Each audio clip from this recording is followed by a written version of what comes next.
नमस्कार, देश के सबसे बड़े न्यूज नेटवर्क टीवी9 में आपका स्वागत है। आपके साथ मैं हूं करुणा शंकर शर्मा और आप देख रहे हैं न्यूज टॉप 9। सबसे पहले बात कोरोना की बेकाबू रफ्तार से देश के सामने बने सबसे बड़े संकट की। आज पूरे देश की नजर प्रधानमंत्री की होने वाली मैराथन बैठकों पर होगी। पीएम मोदी आज कोरोना पर लगातार 3 बैठक करने वाले हैं। आज होने वाली बैठक में कुछ कड़े फैसले लिए जा सकते हैं। देश में कल 2200 से ज्यादा लोगों की मौत ने चिंता बढ़ा दी है, लेकिन देशवासियों को इस संकट से मजबूती और एकजुटता के साथ लड़ना है। हमें सिर्फ सरकार और सिस्टम को कोसने की बजाय खुद जागरूक और सतर्क रहना है। हमें घबराहट में ऑक्सीजन और जरूरी दवाइयों का स्टॉक करने से बचना होगा। हमें सबसे पहले सबसे ज्यादा जरूरतमंद का ख्याल रखना होगा। कोरोना से जुड़ी खबरों के लिए आप देखिए टॉप 9 कोरोना से जंग। देश में बेकाबू कोरोना की रफ्तार कम नहीं हो रही है। हर दिन नए रिकॉर्ड बन रहे हैं। कल गुरुवार को एक दिन में 3,32,000 से ज्यादा नए मरीज मिले, जबकि मौत का आंकड़ा भी 2200 के पार पहुंच गया है। बुधवार की तुलना में गुरुवार को 17,000 से ज्यादा नए केस मिले। हालांकि अच्छी बात यह है कि कल 1,92,000 से ज्यादा लोग ठीक होकर घर भी लौटे। कोरोना की वजह से मची अफरा तफरी के बीच पीएम मोदी आज एक के बाद एक कई बैठक कर हालात की समीक्षा करेंगे। सबसे पहले पीएम आज सुबह 9 बजे टॉप लेवल के अधिकारियों के साथ बैठक करेंगे। इसके बाद सुबह 10 बजे उन राज्यों के मुख्यमंत्रियों के साथ बैठक करेंगे जो कोरोना से सबसे ज्यादा प्रभावित हैं। पीएम मोदी आज दोपहर 12:30 बजे देश के ऑक्सीजन बनाने वाली कंपनियों के प्रमुखों के साथ अहम बैठक करेंगे। देश में ऑक्सीजन के लिए मचे हाहाकार के बीच ये बैठक काफी अहम मानी जा रही है। इससे पहले गुरुवार को भी पीएम ने ऑक्सीजन आपूर्ति को लेकर हाई लेवल मीटिंग की थी, जिसमें पीएम ने राज्य सरकारों से ऑक्सीजन की जमाखोरी करने वालों के खिलाफ सख्त कार्रवाई के आदेश दिए। ऑक्सीजन की कमी पर खुद संज्ञान लेते हुए सुप्रीम कोर्ट ने केंद्र सरकार को नोटिस भेजकर 4 मुद्दों पर प्लान बताने को कहा है। इसमें पहला ऑक्सीजन की सप्लाई, दूसरा दवाओं की सप्लाई, तीसरा वैक्सीन देने का तरीका और प्रक्रिया और चौथा लॉकडाउन करने का अधिकार सिर्फ राज्य सरकार को हो, कोर्ट को नहीं। इस मामले पर आज फिर से सुनवाई होगी। दिल्ली के अस्पतालों में ऑक्सीजन की कमी को लेकर हाई कोर्ट में हुई सुनवाई के दौरान कोर्ट ने ऑक्सीजन ट्रांसपोर्टेशन के लिए अलग कॉरिडोर बनाने को कहा है। इसके साथ ही कोर्ट ने केजरीवाल सरकार को आरटी-पीसीआर टेस्ट में हो रही कमी को लेकर फटकार लगाई है। इसके बाद लैब को 24 से 36 घंटे में टेस्ट रिपोर्ट देने का आदेश दिया गया। ऐसा नहीं करने पर कार्रवाई करने की बात कही गई है। कोरोना के संकट काल में फ्रंटलाइन वॉरियर बनकर दिन रात ड्यूटी पर जुटे दिल्ली पुलिस के जवान भी हर दिन इस संक्रमण की चपेट में आ रहे हैं। अब तक करीब 1500 जवान संक्रमित हो चुके हैं। संक्रमित जवानों के लिए 3 कोविड केयर सेंटर बनाए गए हैं। इस बीच दिल्ली में कल 26,000 से ज्यादा केस मिले, जबकि 306 लोगों की मौत हो गई। ये दिल्ली में एक दिन में सबसे ज्यादा मौत है। कोरोना के भयावह दौर में दिल दहलाने वाली ये तस्वीर लखनऊ की है। एक महिला एम्बुलेंस नहीं मिलने पर कोरोना से संक्रमित महिला मरीज को अस्पताल लेकर पहुंची, लेकिन अस्पताल पहुंचते ही महिला मरीज ने दम तोड़ दिया। उत्तर प्रदेश में दिनों दिन हालात काफी गंभीर होते जा रहे हैं। कल राज्य में 34,000 से ज्यादा केस मिले, जबकि 195 लोगों की मौत हो गई। महाराष्ट्र में सख्त पाबंदियों के लागू होने के बाद भी कोरोना की रफ्तार कम नहीं हो रही है। कल 67,000 से ज्यादा नए केस आए, जबकि 568 की मौत हो गई। महाराष्ट्र के साथ देश के 6 राज्यों में भी हालात गंभीर हैं। केरल में कल करीब 27,000, कर्नाटक में 25,000 से ज्यादा, छत्तीसगढ़ में 16,500 से ज्यादा, बंगाल में करीब 12,000, गुजरात में 13,000 से ज्यादा और राजस्थान में 14,000 से ज्यादा मरीज मिले। उत्तराखंड के हरिद्वार में बाबा रामदेव के पतंजलि योगपीठ में कोरोना का बड़ा विस्फोट हुआ है। योगपीठ में 10 अप्रैल से अब तक 83 लोग कोरोना से संक्रमित हो चुके हैं। सभी संक्रमितों को आइसोलेट कर दिया गया है। इस बीच हरिद्वार कुंभ से लौटे पुलिस के 12 जवान भी कोरोना पॉजिटिव हो गए। उत्तराखंड में कल 4,000 कोरोना के केस मिले, जबकि 19 लोगों की मौत हो गई। और इस बीच कोरोना पर बड़ी खबर, कोरोना संकट से के बीच मुंबई के एक अस्पताल में आग की खबर है। अस्पताल में आग लगने से 12 लोगों की मौत की जानकारी अब सामने आ रही है। विरार के विजय बल्लभ अस्पताल में आग के बाद हड़कंप मचा हुआ है। राहत और बचाव का काम जारी है। तो एक तरफ कोरोना का संकट और उस पर ये बेहद दुखद खबर और चिंता में डालने वाली खबर, क्योंकि अस्पताल में, विरार के अस्पताल में आग लग गई और इसमें 12 लोगों की मौत की जानकारी है। दिल्ली के कई अस्पतालों में ऑक्सीजन की कमी को लेकर कल भी हाहाकार मचा रहा। कई अस्पतालों में स्टॉक खत्म होने से घंटे भर पहले ऑक्सीजन पहुंचा है। और क्या ज्यादा भाप यानी कि जो स्टीम ली जाती है वो खतरनाक हो सकती है। ऑक्सीजन को लेकर मचे हाहाकार और कोरोना के साइड इफेक्ट से जुड़ी खबरों के लिए आप देखिए टॉप 9 सांस पर संकट।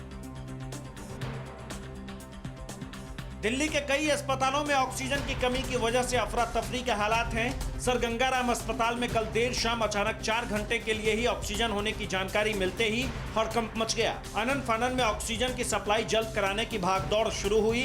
रात 12:15 बजे ऑक्सीजन का टैंकर अस्पताल पहुंचा तो सबने राहत की सांस ली। अस्पताल में 510 कोविड के मरीज भर्ती हैं। दिल्ली के अस्पतालों में ऑक्सीजन की कमी को लेकर कितने गंभीर हालात हैं, ये शांति मुकुंद अस्पताल के सीईओ की बेबसी को देखकर समझा जा सकता है। शांति मुकुंद अस्पताल में कल एक वक्त ऑक्सीजन का स्टॉक सिर्फ 2 घंटे तक का बचा था। इस पर अस्पताल के सीईओ सुनील सागर मरीजों की जान खतरे में देखकर भावुक हो गए। Patient will die. महाराष्ट्र में ऑक्सीजन की कमी को दूर करने के लिए विशाखापट्टनम से 100 टन ऑक्सीजन महाराष्ट्र भेजी गई है। विशाखा स्टील प्लांट से ऑक्सीजन के 7 टैंकर ऑक्सीजन एक्सप्रेस से महाराष्ट्र के लिए रवाना की गई। हर टैंकर में करीब 15 टन ऑक्सीजन है। रेलवे ने इसे जल्दी महाराष्ट्र पहुंचाने के लिए ग्रीन चैनल बनाया है। उत्तर प्रदेश में कोरोना मरीजों के लिए ऑक्सीजन संकट को खत्म करने के लिए लखनऊ से बोकारो रवाना हुए ऑक्सीजन एक्सप्रेस ट्रेन के लिए ग्रीन कॉरिडोर बनाया गया। ट्रेन को बिना किसी रुकावट के जल्द से जल्द बोकारो पहुंचाने के लिए रेलवे ने खास प्लान बनाया था। बोकारो स्टील प्लांट से ऑक्सीजन लेकर ये ट्रेन आज ही लखनऊ के लिए रवाना हो जाएगी। उद्योगपति नवीन जिंदल ने देश के अंदर ऑक्सीजन उपलब्ध कराने की पहल की है। जिंदल ने ट्वीट कर कहा है कि उनके अंगुल प्लांट में 500 लिक्विड ऑक्सीजन का स्टॉक है और वो जहां भी जरूरत हो वहां रोजाना 100 टन ऑक्सीजन उपलब्ध कराने की स्थिति में है। उन्होंने ट्वीट में यह भी कहा कि इस बारे में उनकी एमपी के मुख्यमंत्री शिवराज सिंह से बात भी हुई है। ऑक्सीजन की सप्लाई को बिना किसी परेशानी और अवरोध के कराने के लिए केंद्र सरकार ने डिजास्टर मैनेजमेंट एक्ट लागू कर दिया है। ऑक्सीजन के ट्रांसपोर्ट में बाधा आई तो डीएमएसपी के खिलाफ एक्शन होगा। राज्यों को दिए निर्देश में केंद्र ने कहा है कि ऑक्सीजन का बिना किसी बाधा के उत्पादन और आपूर्ति के साथ दूसरे राज्यों तक उसकी ट्रांसपोर्टेशन सुनिश्चित करें। बिहार में कोरोना संकट के बीच मरीजों के ऑक्सीजन की भारी कमी को देख इसकी कालाबाजारी भी खूब हो रही है। मरीजों को ऑक्सीजन सिलेंडर के लिए बड़ी कीमत चुकानी पड़ रही है। कालाबाजारी को रोकने के लिए मुजफ्फरपुर में जिला प्रशासन की टीम गैस गोदाम पर छापा मारा और स्टॉक की जानकारी ली। बिहार में कल 11,000 से ज्यादा केस मिले। बिहार के सबसे बड़े कोविड अस्पताल पटना के एनएमसीएच में एक महिला मरीज की मौत के बाद परिजनों ने अस्पताल में तोड़फोड़ की। हंगामे के दौरान ड्यूटी पर मौजूद डॉक्टरों के साथ बदसलूकी भी की गई, जिसके बाद जूनियर डॉक्टर्स ने ड्यूटी करने से मना कर दिया। जानकारी मिलते ही अस्पताल के अधीक्षक और पुलिस की टीम मौके पर पहुंची। सोशल मीडिया में कोरोना से बचाव के लिए अलग अलग उपाय बताए जा रहे हैं। कई लोग भाप लेने और काढ़ा पीने की सलाह दे रहे हैं, लेकिन यूनिसेफ ने एक वीडियो शेयर कर बताया है कि ज्यादा भाप लेना खतरनाक हो सकता है। यूनिसेफ के एक्सपर्ट पॉल रटर ने बताया कि इसके कोई सबूत नहीं है कि स्टीम लेने से कोरोना वायरस को खत्म किया जा सकता है। कोरोना से मुकाबला करने के लिए पूरा देश इस वक्त एकजुट है। संकट काल में कई लोग सेवा भाव के जरिए समाज के लिए प्रेरणा बन रहे हैं।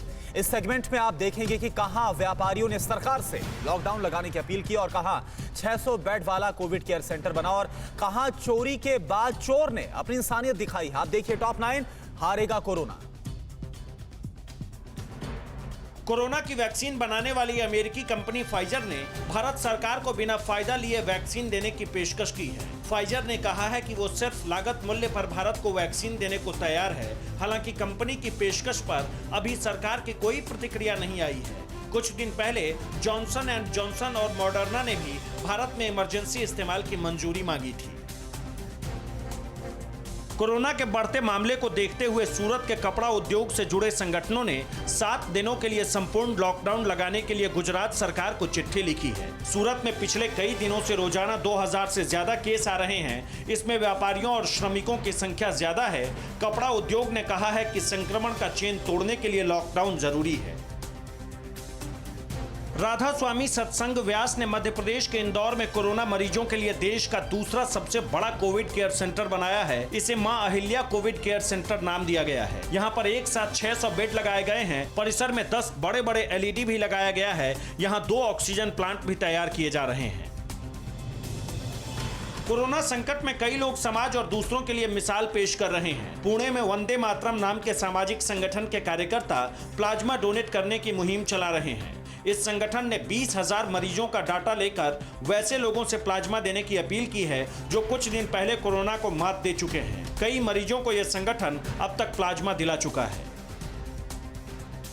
कोरोना के इस मुश्किल दौर में डॉक्टर और हेल्थ वर्कर अपनी जान की परवाह किए बिना मरीजों की सेवा में लगे हैं। महाराष्ट्र के बालाघाट की प्रज्ञा घड़गे पेशे से डॉक्टर हैं। अचानक केस बढ़ने की वजह से उन्हें नागपुर लौटना था, लेकिन लॉकडाउन की वजह से कोई साधन नहीं मिला। फिर प्रज्ञा ने 180 किलोमीटर का नागपुर तक का सफर स्कूटी से ही तय किया।